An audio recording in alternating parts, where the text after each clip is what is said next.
শুধু বড় লোকরা ফ্ল্যাটে থাকবে সেটা তো হতে পারে না। আবার ওই রিক্সাওয়ালা থেকে শুরু করে দিনমজুরও ফ্ল্যাটে থাকবে। ঢাকা শহরে আরও কয়েকটা মেট্রো রেল হবে, কিছু উপর দিয়ে যাবে, কিছু পাতাল দিয়ে যাবে। দেশ যত উন্নতি হচ্ছে, মানুষের অর্থনৈতিক কার্যক্রম বাড়ছে, সেই সাথে তাল মিলিয়ে চলতে হয়। ইতিমধ্যে মেট্রো রেল আমরা করে দিয়েছি এবং এটাতে একটা শেষ হয়েছে। ঢাকা শহরে আরও কয়েকটা মেট্রো রেল হবে, কিছু উপর দিয়ে যাবে, কিছু পাতাল দিয়ে যাবে। সেইভাবেই কিন্তু আমরা পরিকল্পনা করেছি, সেইভাবে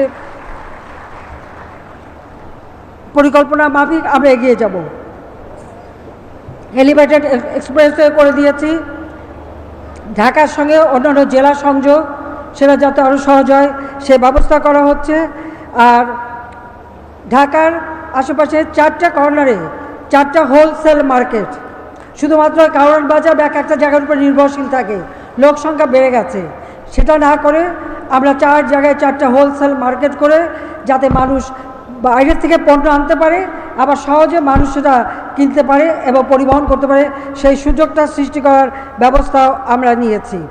আমরা ট্রাক টার্মিনাল, বাস টার্মিনাল সেগুলি আরও উন্নত মানের করা এবং সেটাও এইভাবে হিসাব করে করা, সেটাও দিকে আমাদের দৃষ্টি আছে, সেটাও আমরা করতে চাই।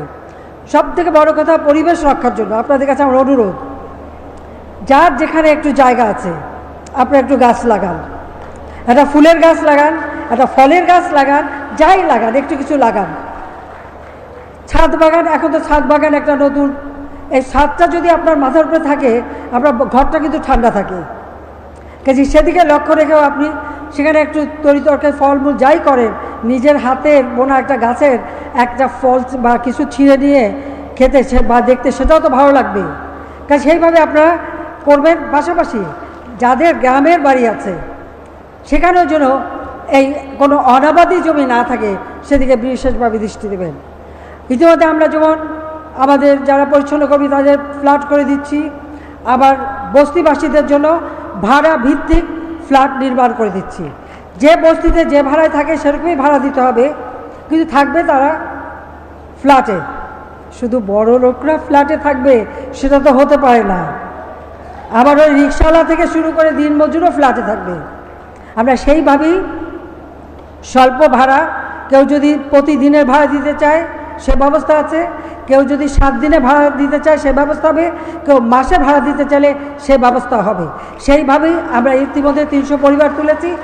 আস্তে আস্তে আমরা ঢাকায় কোনো বস্তি, ওই কাঁচা বস্তি, অস্বাস্থ্যকর অসুস্থ পরিবেশ থাকবে না, সুন্দর পরিবেশে সবাই বসবাস করবে, সেইভাবে করে দেব। সেই পদক্ষেপও আমরা নিয়েছি।